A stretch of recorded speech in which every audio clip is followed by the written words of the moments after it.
the Alarm MLB DFS podcast with hosts John Impemba and James Grande. What is going on, everybody? John Impemba here with Mark Pitts, filling in for James Grande. This is the Better Baseball MLB DFS Playbook podcast. We are recording to preview the Thursday 6-game main slate kicking off at 6:40 Eastern time. Mark, my friend, man, how are we doing? I'm doing good. Excited to get into this slate. Also excited that football's about to start. Mm-hmm. We got a nice little kickoff of Thursday night football here. Detroit versus Kansas City. So we got to get the baseball slate out of the way. Before we do that, again, friends over at rtsports.com. Go to rtsports.com/alarm, promo code alarm23. New users will get a 100% deposit match with their first deposit. You can use that deposit match to take part in their DFS pick'em contest. Or right now, if you're watching, fantasy football season hasn't yet started. You have their fantasy football best ball, fantasy football championship going on right now. Have an opportunity to go take part, a chance to win a $500,000 grand prize with their fantasy football championship. Mark, let's get into it. Talking about 6 games. Quick show here today. Some pretty interesting matchups, though. You and I were talking about it. Pitching on this slate, only a couple of actual viable spots here. Luis Castillo is the guy up over 10K at 11. Max Fried at 96. Eduardo Rodriguez at 91. Your top 3 price guys. How are you looking at these men on the slate? It feels a lot like that slate we had a few weeks ago where you couldn't play anybody. Right. It's not quite that bad, but I like Castillo. I mean, the Rays are the Rays, but they're without Wander. They're missing a few pieces, so I like that spot. Fried against St. Louis. I mean, they have, 4 or 5 bats that can maybe 6 bats. Yeah. I like that spot as well, but it does seem risky. I don't think I'd touch Erod. Now, Yankees have a top 5 offense against lefties, so that feels pretty dark. That's the one thing they can do is give him a lot of trouble. And then after that, Griffin Canning. I think Bo Naylor is back, a lefty in the Cleveland lineup. But yeah, Josh Naylor, I think, is back too for them. So they have both guys there. Canning, I mean, listen, we talk about it a lot. We've been attacking Cleveland all season long. I don't think we're going to stop here. Canning coming off of some of his best starts of the year against the Mets, against Oakland, so obviously a bit easier opponents, but 3 runs allowed total over 13 innings, but more importantly, 16 strikeouts during that stretch. Now, Cleveland isn't a team that strikes out too often, but if he gets 5 strikeouts in this spot here while limiting the damage at $8,800, you mentioned it already. After Griffin Canning, there really isn't a favorable target. I mean, I know that Pepio is going to get some looks here. Jorge Soler went on the IL today for Miami. They're a team that has generally hit lefties better than righties. He's pitched well. He's pitched 5 innings twice, 4 innings the other time. He did get up to 84 pitches at least. But Miami, again, it's an imperfect situation. He gets a win, can limit some damage, then he can get you the 15, 16 fantasy points. But usually you want more for $8,500. But in this slate, that might just be enough to do it for you. Yeah, I mean, compared to the other options, he's going to be favored to get the win. So he has the win equity built in. Yeah. And then, I mean, Rodon has talent, but he's been getting absolutely crushed. And the Tigers are not the scariest lineup, but I mean, maybe someone takes a chance on him, but I really don't see myself getting there. Yeah, they obviously recently, you're the man that rosters Spencer Torkelson on our Roto League. You know how well he has been playing. Kerry Carpenter, the lefty, hitting the ball pretty well. Also, Rodon in Yankee Stadium could be a little bit of trouble. He's got an ERA near 5. Obviously, he's had 11 homers on the year through 9 starts. So could definitely not be a perfect situation. We're not going to play Garrett against the Dodgers. Assad against Arizona doesn't feel great. Now, Assad's coming off of a shutout performance against Cincinnati, pitched well against Pittsburgh. Could maybe find people going here, but, if everybody's in that lineup, Corbin Carroll, Christian Walker, that whole crew, it's not the easiest of spots. But again, on a slate where there isn't too much, Javier Assad could be an interesting play. We got to see where the wind is blowing when it comes to Chicago as well. Because if it's blowing out, we're probably going to fade that. 15 appearances for Assad this year at home, 3 starts. He's given up 18 earned runs, 6 homers, ERA 3.55, much better on the road. But again, limited starters, capable starters here. Could see Javier Assad get some love. I mean, also Zach Little, Yeah. I mean, Seattle's been bad against righties. Or not bad, but they haven't been great. And, I mean, you could throw him, but do you really want to go when J-Rod's hitting a home run or two every That, and he's going up against Luis Castillo. So if Castillo is the big favorite there, the win equity for Little, like definitely not necessarily as great. But I do like that he got over 90 pitches the other day. So if he does roll good, that means they'll give him an opportunity. Not going to pitch Cal Quantrill. We're definitely not going to play Adam Wainwright. So recapping sort of our pitching slate here, I think we're in on Luis Castillo. We'll give Max Fried a look, but certainly Goldschmidt, Arenado, Edman, O'Neill, Wilson Contreras, like that'll Jordan get a bunch Walker. of guys that can hit lefties. It's not the easiest of roads there. I think Griffin Canning will be a lock for me in lineups. I think Pepio will get some looks, and so will Javier Assad. So again, 6-game slate, not a ton of great pitching options, but that's where we find ourselves going here. Just kind of moving across positions. We got Will Smith against a lefty. In Braxton Garrett here. I think a lot of people will certainly look at that. We know Atlanta will be a popular stack in this game as well. All of them. Yeah, all of them against Adam Wainwright. So finding a way to get Atlanta in your lineups today will be something that we should strive for. I don't know if it comes at the catcher position. You do have Gabriel Moreno here at 3K. Carson Kelly got picked up by Detroit. He had historically hit lefties pretty well. So if you're not in on Carlos Rodon, he's $2,900. And then Kisner actually is another Cardinal that hits lefties pretty well. And they haven't shied away from playing both Kisner and Contreras at the same time. He's $2,900. Yeah, he's been productive even when he's hitting ninth. I mean, he hits a home run every other week or so. It seems that way, yeah. So those are, again, some catcher spots for you. We'll see who is in and out of the lineup. Basically, every catcher for Detroit hits lefties. Haas, Rogers, whomever's actually Haas got waived and sent to AAA. I guess that's why Carson Kelly's now on the team. So whether it's Rogers or Kelly here, I think both could go ahead and run up against Rodon. First base, again, you have Olsen against Wainwright.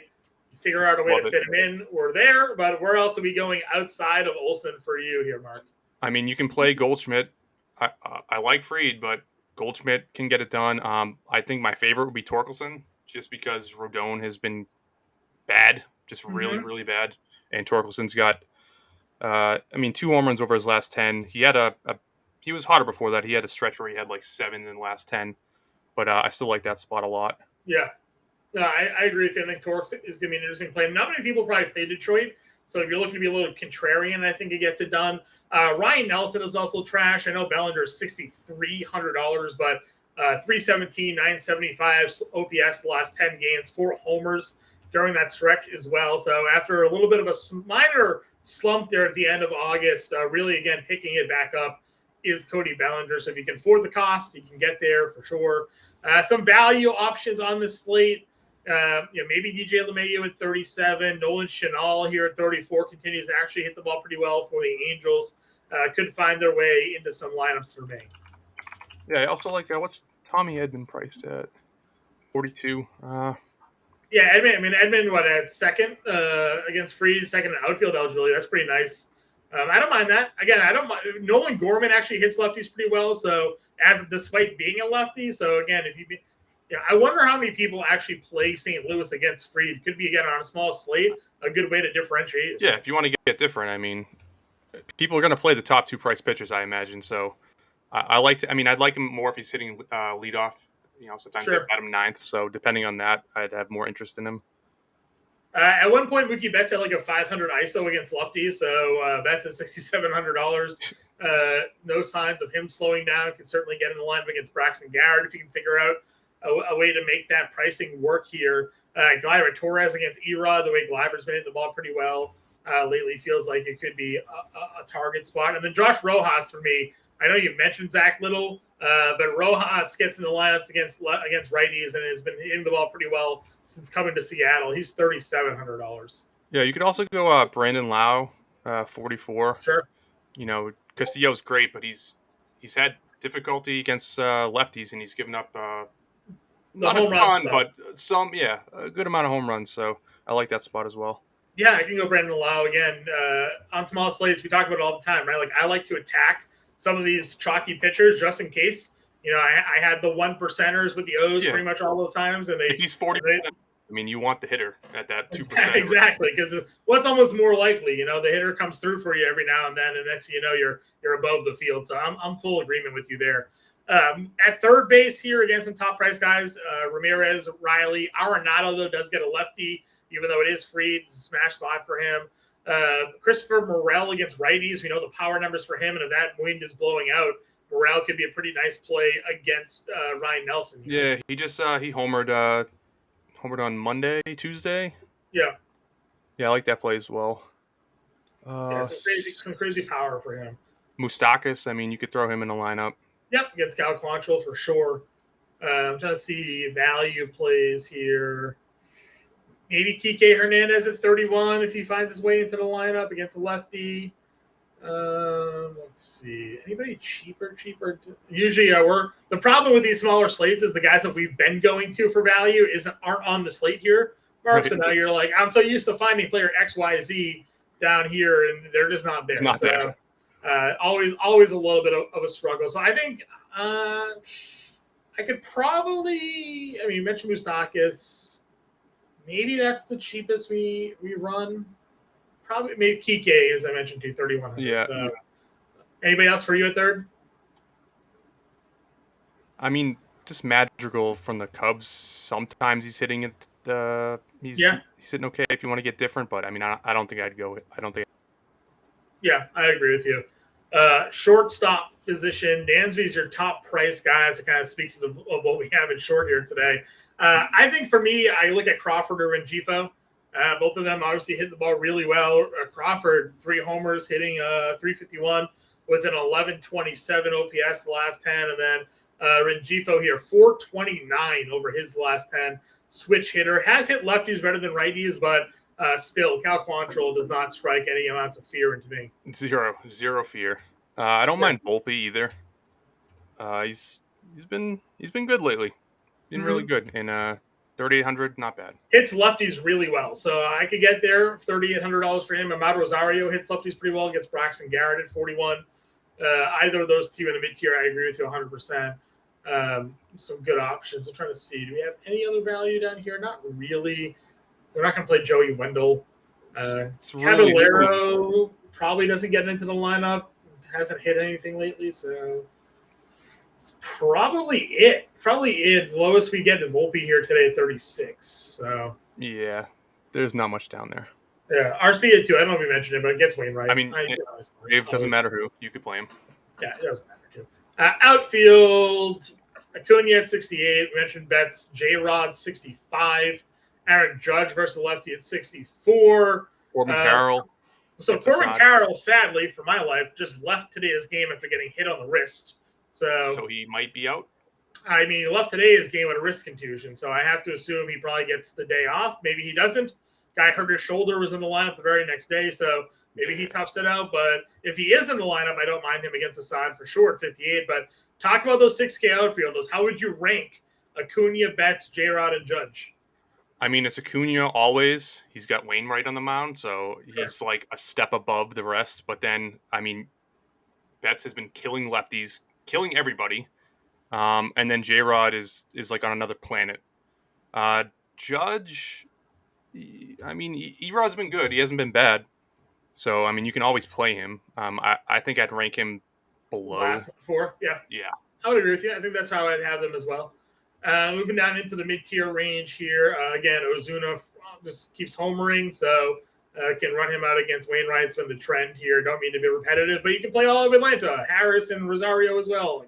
Load him in, lock him up. It's a great spot here against Adam Wainwright in Atlanta, no less. And even though Teoscar gets a righty, he's got 6 home runs in his last 10 games. So he cannot be stopped. And if you're using J-Rod, you might as well stack him.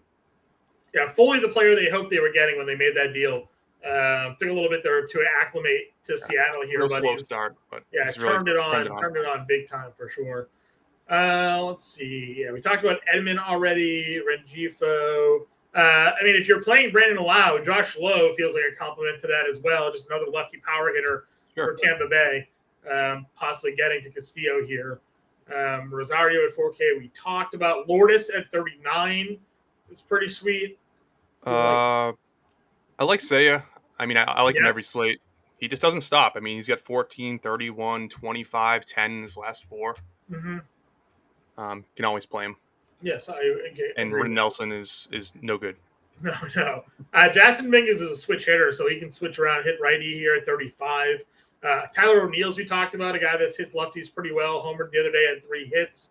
$3,500, decent little value play. Jordan Walker, you could throw him in there. Yep, you've been in on Canzoni and Marlowe at times. They're both lefties here against Little, so Seattle maybe coming through with a little bit of a sneaky option for some here with given their bats, because again, Little hasn't been getting too many people out these days. Chris Taylor is another guy we like against lefties. He's $3,200.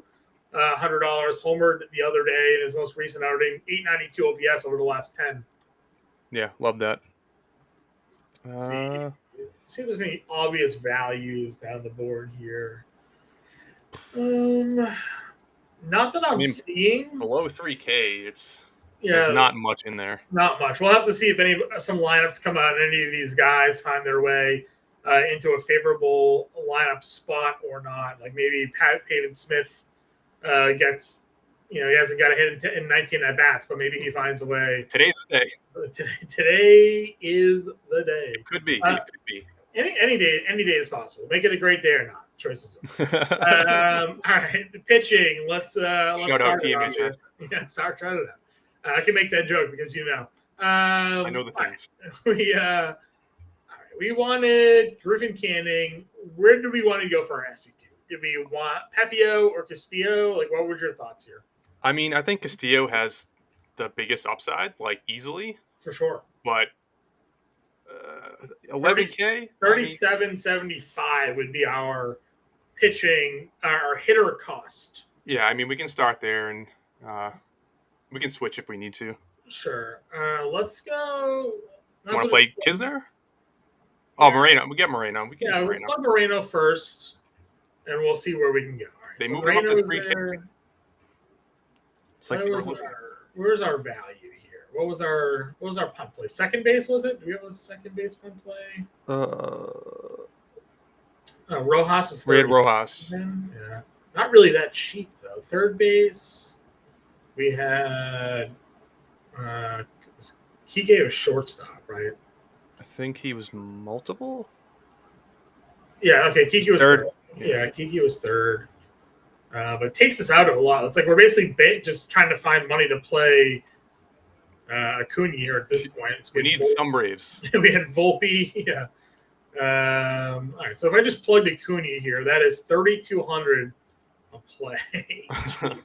I mean, I still want to play Torque, but I don't know if we can fit him at this point. I don't know how we're gonna. We might have to. Let's pull off against Steele. Let's go Pepio. He's gonna have the win equity here against Miami.